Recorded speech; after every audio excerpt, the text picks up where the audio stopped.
I'm Yvonne Strachan. I enjoy helping homeschool families as a Homeworks by Precept consultant. It has been such a joy these last 4 years, and I've been homeschooling for over 11 years. I've enjoyed helping other homeschool families for many of those years because I had an art group that I ran, and I really enjoy just spending time with other families, helping other families on their homeschool journeys. And I have a lot to share today on when your homeschool plans change course. This is a condensed version of a workshop that I present at conventions, and you can visit my webpage at homeschoolhelp.com/Yvonne-Strachan to view my workshop schedule where you can attend a more in-depth workshop. Go.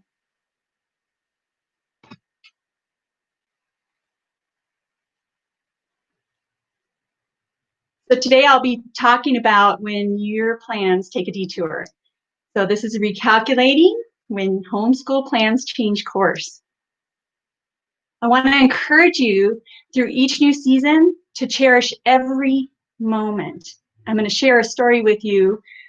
3 weeks before my fourth child was born, I fell and I hurt my back, but I didn't know that I hurt my back.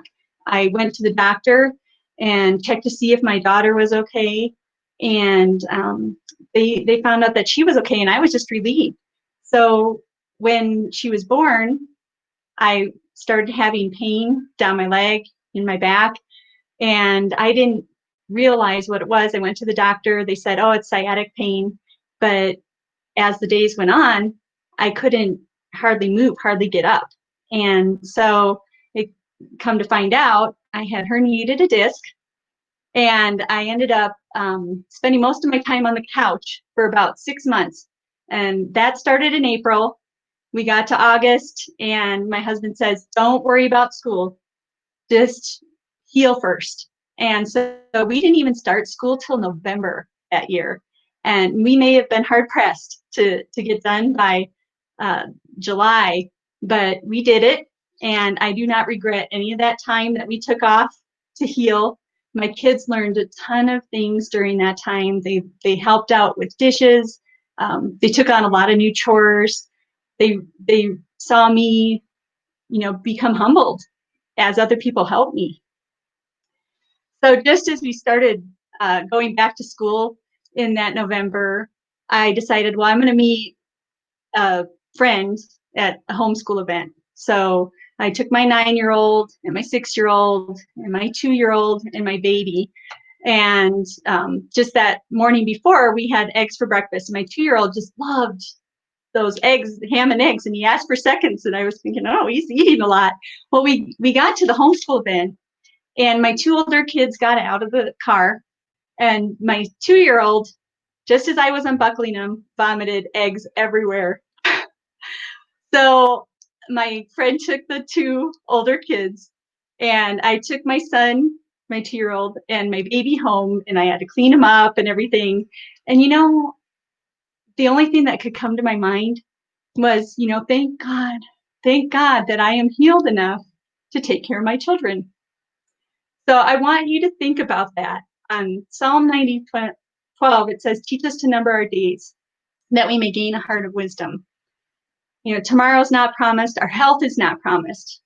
So I want you to make a commitment to select at least one seemingly insignificant moment and reflect on that moment from a biblical perspective every day. And thank God for that moment. Plans often change with a new baby.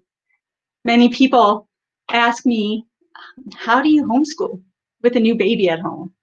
Because they require a lot of care. Let's face it, diapers, feeding them, it's constant. So I encourage you to, just hold your infant and take care of them and enjoy them while you're teaching your other children.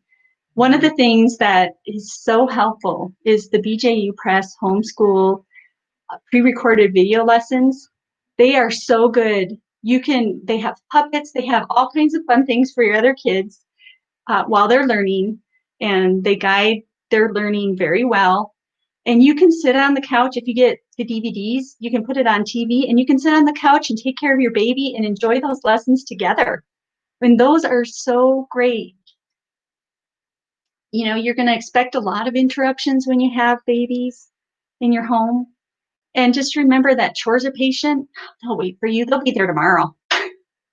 Ecclesiastes 3 reminds us that there's a time for everything. Homeschooling with a toddler also can be quite a challenge. If you have a home area in your home where you have your classroom, create a play area in your classroom. We have a little kitchen in our classroom that every single one of my kids have loved to play with. And when my older kids take a break, they like to play with the younger ones. I think that kitchen has gotten so much wear, so much love, and it has been just a welcome blessing to have that in our classroom. If you don't have a classroom in your home where you can, make a corner play area for your toddlers, you can pack totes with themed toys like blocks. My kids love blocks. Other themed toys as well. And you can have them in learning-based activities too. Keep those totes for when you're in school, and those kids will look forward to opening the tote and playing with different toys. Know that, interruptions, daily care, and love, they're an important part of raising your children. Every opportunity that you have to disciple your kids, even sibling rivalry, is an opportunity to disciple your kids. You're discipling them in their relationships and helping them get along with others. And that's something that they'll use throughout their lives as adults in the workforce, as they're married, with their own children. Nothing is not planned by God. All aspects of your day are important. So make the most out of every opportunity and thank God for helping you recognize matters that require attention and the opportunity to address them. And as homeschool parents, we have the flexibility to adapt to the new situations. We can stop what we're doing in a lesson to help somebody get along with somebody else, or to hug a child when they fall. All those things are just as important as your school, and just embrace it. As you look through your day, sometimes you can feel uneasy about not getting things done that you have planned. And I've often done that. And when that happens, look at your day and ask yourself, are you planning too much? Are the expectations for yourself realistic? Are the expectations for your kids realistic? Do you have to clean up the kitchen every day after every meal? Can you wait till supper time maybe? Are you looking through a biblical lens or humanistic lens as to what's happening every day? Trust that God's plans are perfect. Something that is very helpful in my homeschool day is to have a schedule. It can be a tight schedule. It can be a loose schedule. When I had my first child and I was just homeschooling one, I had brought her home from a Christian school, and I wanted to really establish what school would be like in our home. So I had a very tight schedule at that time. Also, with just one child, it was a little easier to have a tight schedule at that time. Now that I have 5 children, my schedule is a lot looser. But in the mornings, they know they need to get ready. And I want them to prepare as if we're leaving the house, because I feel like if they get ready and they're prepared to leave the house, number one, we can go out on a walk or leave the house if we want to during the day. But number two, it feels like they're just have more energy and more focus than if I keep them in their PJs. So that's something that I've done in my homeschool. If you have a schedule, it provides a guide of what needs to get done. So after my children are ready, they know that they need to work on their studies, and they'll work on their studies till lunchtime. And then if my younger kids are not done with their studies, then they'll work on it after lunch. So I provide blocks of time for them now. now that we have more children. And my older children, they know what they can run their schedules pretty easily because they're in high school. The younger kids, I have to work with them to maintain their schedules because, you know, if I leave the room, all they think is recess. So schedule can be very helpful. It eliminates the confusion. It helps your children know what you expect of them and what needs to get done every day. Think about what's important when you think about a schedule. You can work on what comes next. You can rotate plans. If you're not getting things done, determine what can be done tomorrow. Identify what can be moved around or even cut out.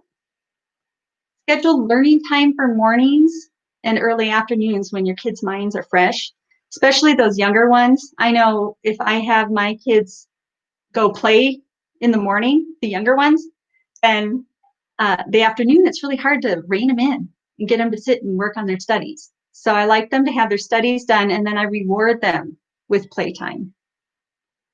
You can schedule meetups, the doctor appointments, errands, extracurricular activities, all that kind of stuff can go in the afternoon.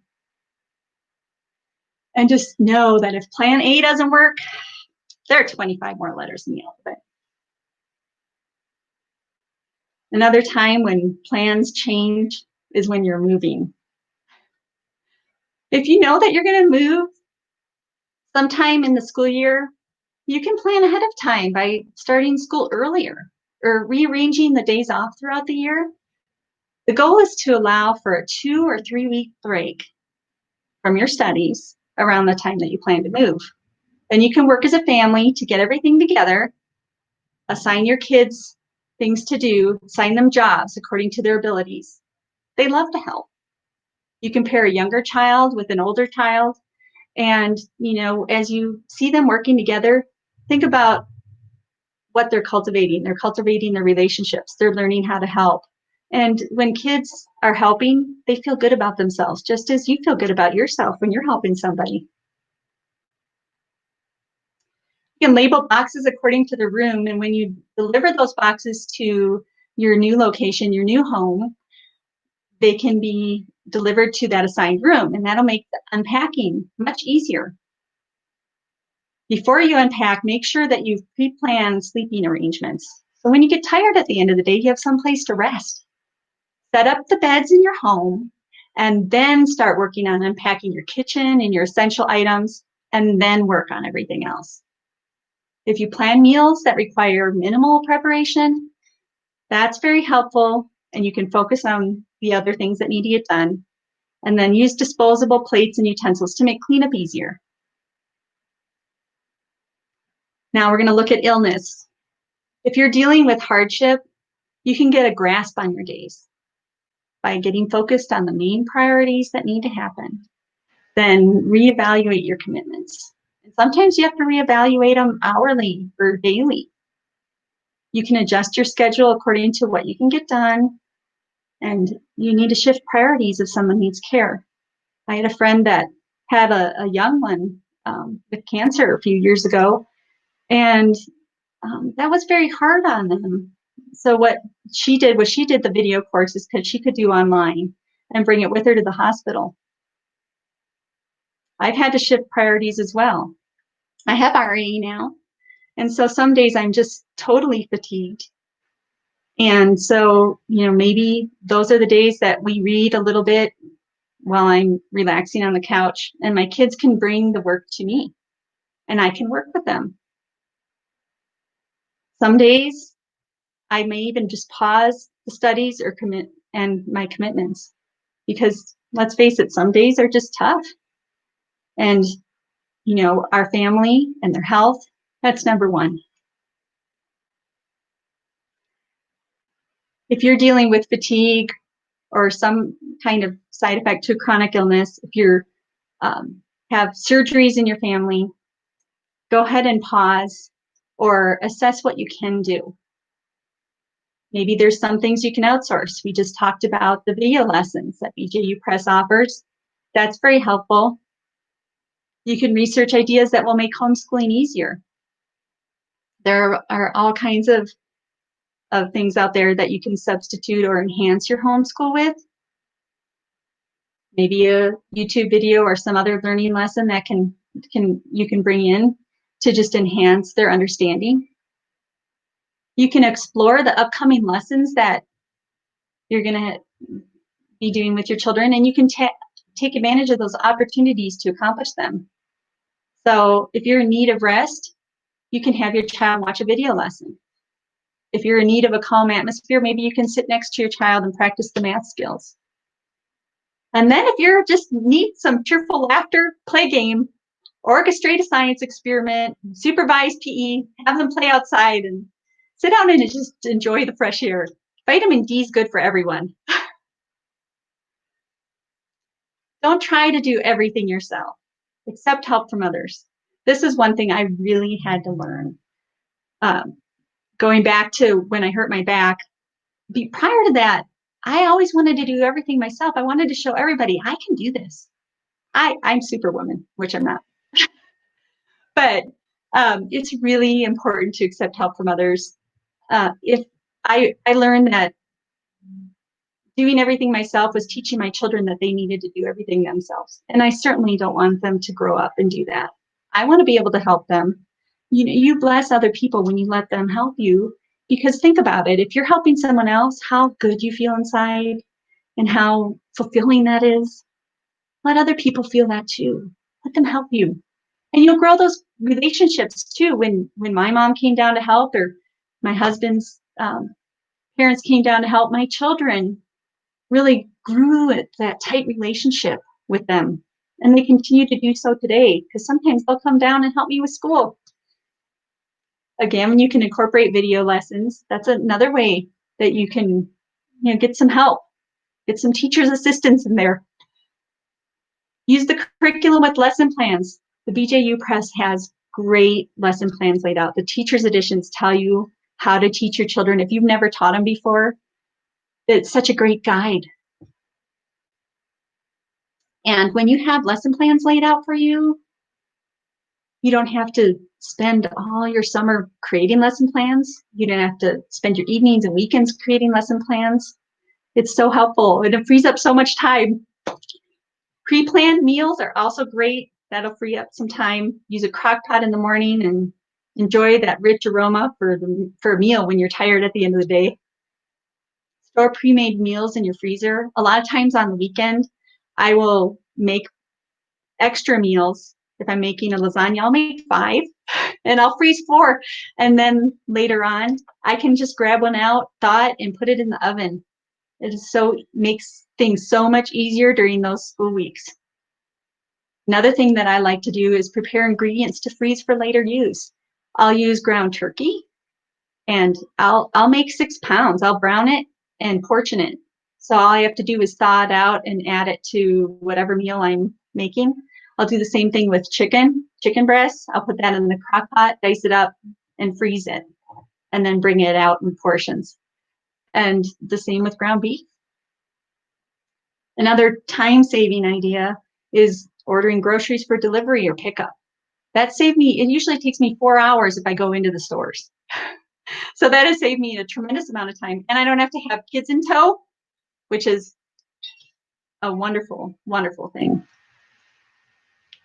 Another thing that's very, very, very important is to take care of yourself, because you need to take care of yourself so you can take care of others. If you need a nap, put on that video lesson and take a nap, or nap with your children.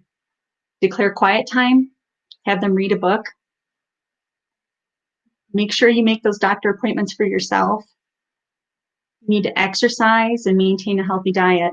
And that was one thing when I was meeting after I hurt my back and I was going to physical therapy.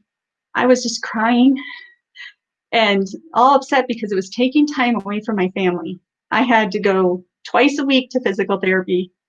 And then she wanted me to exercise twice a day to strengthen my muscles in my back, so that wouldn't happen anymore.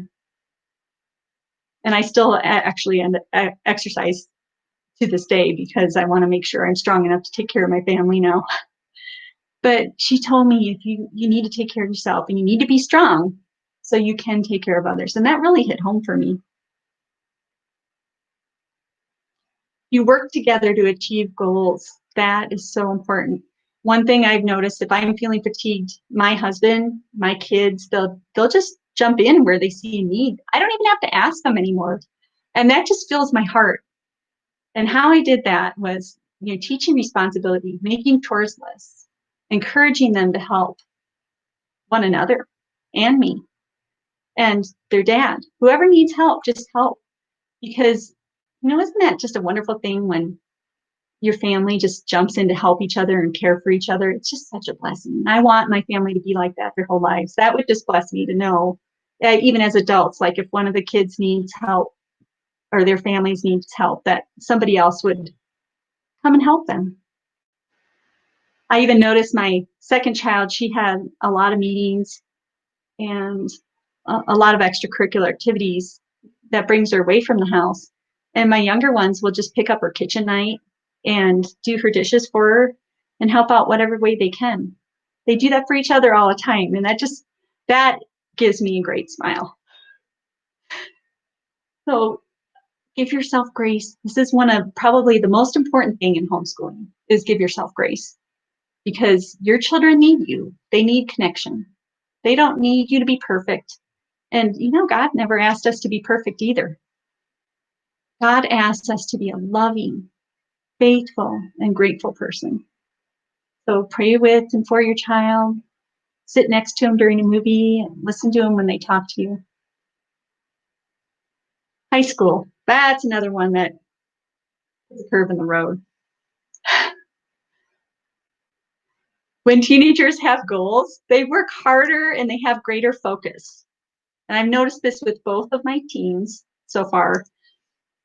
When they strive to improve their skill, they cultivate more of what God has created them to be. So if they have a goal, they will work toward it.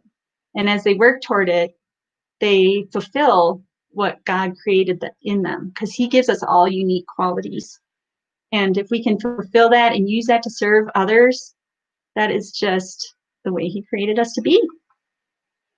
So help your teen identify his gifts and calling. And some people are good at baking. Some are just very good listeners.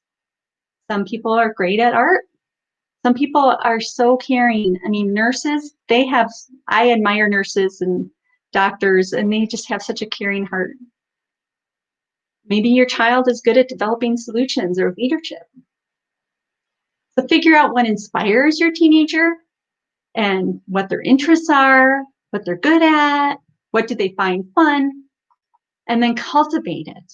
Cultivate it by their studies, help them discover ways that they can pair those gifts with the knowledge that they're given or gaining, and then pair that with the compassion that they have in their hearts as they serve others. Because when we work out of a position of love, we develop and we maintain a dynamic relationship with God. We feel valuable when we're able to do something for someone else. And we glorify God by radiating His love as we serve others. And we can serve others that way through our professional lives and our personal lives. Colossians 3:23 says, whatever you do, work heartily, as if for the Lord, not for men. So in addition to studying the Bible, a Christian must learn the skills to accomplish whatever he's called to do, whether it's flying or accounting, whatever way that God calls them to serve others. Just know that every successful person has to start somewhere, and your children are just at the start. Just encourage them to be hungry for the knowledge and the improvement so they can properly and consistently wield the tools that God has equipped them with. Just think about it. As a surgeon must wield a scalpel with precision, a pilot must use the instruments in his plane to reach his destination. So as we enter different seasons of life, we answer different callings. I know when I was younger, I was more interested in art. And then I started doing kitchen design. Well, I really wanted to be serving others. In my heart, I felt like, well, I was a kitchen designer. and I was helping others with their kitchens, but I wanted to serve others deeper. And what could I do? Over the years, as things fast forwarded, I had children, and that really filled my heart, being able to grow their hearts, and that became my heart of service. And then my daughter started going to school. We started homeschooling, and that just even filled my heart more. And now being able to help other homeschool families by just sharing my heart, sharing my journey, sharing my struggles, fills my heart so much, because I feel like homeschooling has been such an immeasurable blessing. It's been a challenge, and I've had hardships along the way, but the blessing is just far outweighs anything I could ever imagine. So know that a solid education base will provide a good starting point from which God will send your teen on his journey. No matter their path towards destiny, he will work towards sharpening his skills so he can better serve others on the mission. And he may be called in different directions, just as I have, but they're all stepping stones. And just having that solid educational base will be a good platform to jump and work from. So help your teenager see the value of their efforts. It's a lot of work to study and learn, and some of my kids will go beyond that even. My oldest one does a lot of writing. She's helped me do a lot of editing. My second one wants to fly for the military someday. She'd like to fly fighter jets. And so she's doing a lot of things in addition to homeschooling on that. Civil Air Patrol, flying whenever she can, and other classes as well, to cultivate her own gifts. So often when those who reach their goals are the ones who persevere through the detours. They keep working hard. They have a goal. So let them know that the harder work will produce better results in the long run. It may be hard to get there, but they'll get some results. Opening the gateway to your teenager's future. I think this is kind of hard for a lot of parents. I mean, I go back to my second daughter. She wants to fly jets in the military. I was never in the military. My husband was, but I wasn't. I've never flown anything in my life, nor had the desire. So how can I help her do that? She wants to go to a military academy. How do I get there? Can you even do that homeschooling? This is what you do. You ask for advice from other people who have successfully accomplished a similar path. Put that question out there in your homeschool groups. Ask around. See what you can find that can help them accomplish that similar path. You've got opportunities to give them a taste of what maybe some of these areas of life might look like. Help them volunteer. You might even find a willing mentor in your teenager's field of interest.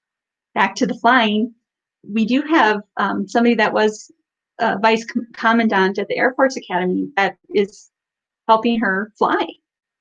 And he also has a program that I had found out about where she'll do gliders next year. She'll do motorized craft the year after. This year, she made drones and an RC aircraft. So a lot of times you can find a lot of those local resources if you ask around. And you can find willing mentors. A lot of people are very happy to pass down the wisdom that they've had because, let's face it, as we get older, we're not able to do these jobs anymore. We need to fill that in.